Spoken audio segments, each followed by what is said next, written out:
Pero la agenda está marcada de otra manera.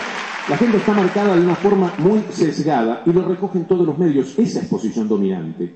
Ellos tienen intereses que no sabemos, o sí sabemos, qué hay detrás de esos intereses, y le marcan a los que no tienen intereses, a los que por ingenuidad o imposibilidad de generar su noticia y su comentario propio, siguen detrás de quienes están indicando qué es lo que hay que decir periodísticamente en el país. Entonces tenemos una sola voz. Por eso es que surgen anticuerpos, por eso es que surgen programas que tienen mucho para ser discutibles, que tienen que alguna vez corresponderse con lo que el país tiene que regalarse un día, y es que los canales oficiales le pertenezcan al Estado y no a los gobiernos de turno.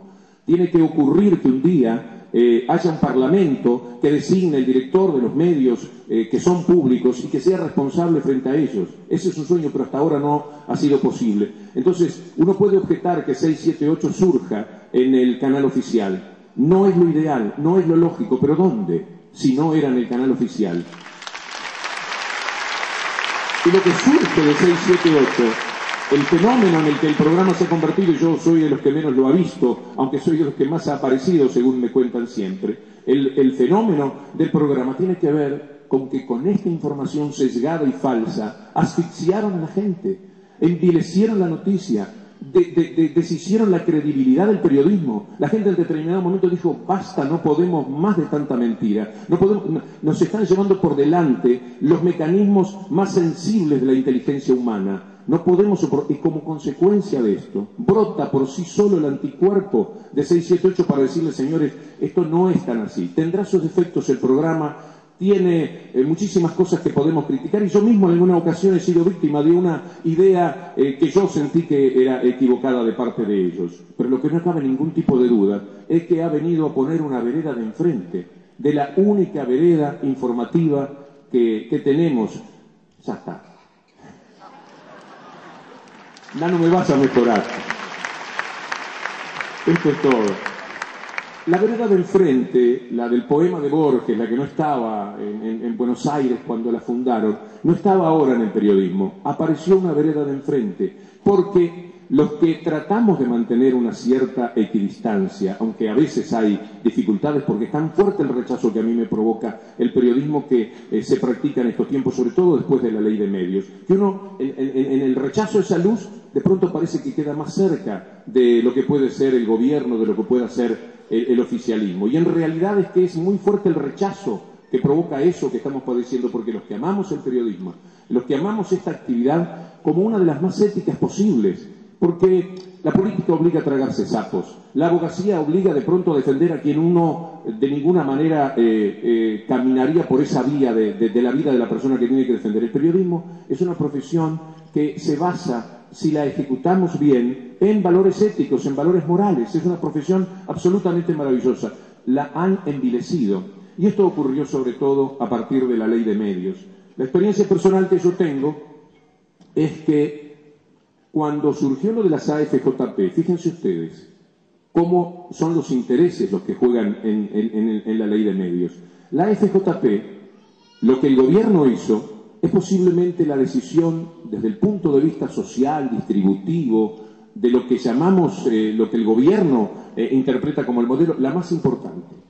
Es decir, no debe haber como decisión económica una más fuerte y más gravitante como lo está haciendo. Después discutimos ciertos aspectos de esa utilización de esos mecanismos del ANSES, pero no hubo nada más importante. Y yo les digo que estuve desde el primer momento, por cierto, tratando de ser coherente con lo que toda la vida me habían parecido las AFJP, estuve inmediatamente de acuerdo con la medida que se iba a tomar. Yo no pagué prácticamente ningún peaje por ese pensamiento. Se tomó casi con naturalidad. Y estaba quitándosele a otros grupos de interés no directamente mediáticos, se les estaba quitando un dinero muy importante, y el establishment no le gusta que le toquen los privilegios a otros, porque dicen: en cualquier momento me van a tocar también los míos. Por lo cual había una cierta conmoción por el tema, pero no pasó a mayores, pasó casi inadvertido, y era inmediatamente después del tema del campo, de la discusión famosísima de la 125. Yo seguí para adelante, nadie dijo que me había dado vuelta, nadie dijo que me había pasado para la vereda de enfrente. Cuando aparece la ley de medios, dijo nuestra amiga reciente, en el 2000 yo había estado en el Senado de la Nación, fíjense ustedes, hablando ahí frente a los senadores para comentar la injusticia que se estaba cometiendo. Hacía 2 años o 3 que yo ya había dejado de leer, aunque siempre sé por supuesto lo que hacen, no hay manera de no saberlo, los medios que se habían quedado con el fútbol. Desde entonces yo venía, quienes son oyentes de mis programas deportivos o de las transmisiones, esta es una ciudad muy futbolera, lo sabe perfectamente. Toda la vida era una pelea cotidiana. A mí, porque me tocaba de cerca, porque lo conocía, porque veía lo que pasaba con los clubes, porque asistía al robo, asistía a la moral que tuvieron que construir en el periodismo para llevar adelante todos sus propósitos. Cuando uno derrama una moral como la que estos grupos derramaban para quedarse con el fútbol, esto impregna también a los periodistas. Y el comportamiento ético pasa a corresponderse con esa ética de justamente quienes tienen que decirnos cómo comportarnos en la vida y nos están diciendo compórtense robando, llévense todo por delante, apliquen códigos mafiosos. Y los chicos que trabajaban en televisión, los que recién aparecían, fueron comportándose de alguna manera igual, sabiendo que una parte de su vida quedaba relegada. Ellos no podían decir nada de lo que ocurría con el fútbol. Ellos podían hablar de los jueces, de Riquelme y Palermo, de las miserias, de lo que es el cotilleo diario que dura solamente 2 o 3 días en la vida del deporte. Pero no podían decir absolutamente nada del gran negocio que se hacía a expensas del fútbol. Bueno, contra todo eso durante muchísimos años se había estado peleando. Aparece la ley, el fútbol para todos en primera instancia. Que quiero hablarles algo más del fútbol para todos, no me quiero olvidar de algunos datos que me permití acercar. Y sigue la discusión de la ley de medios. Es ahí que se divide el país.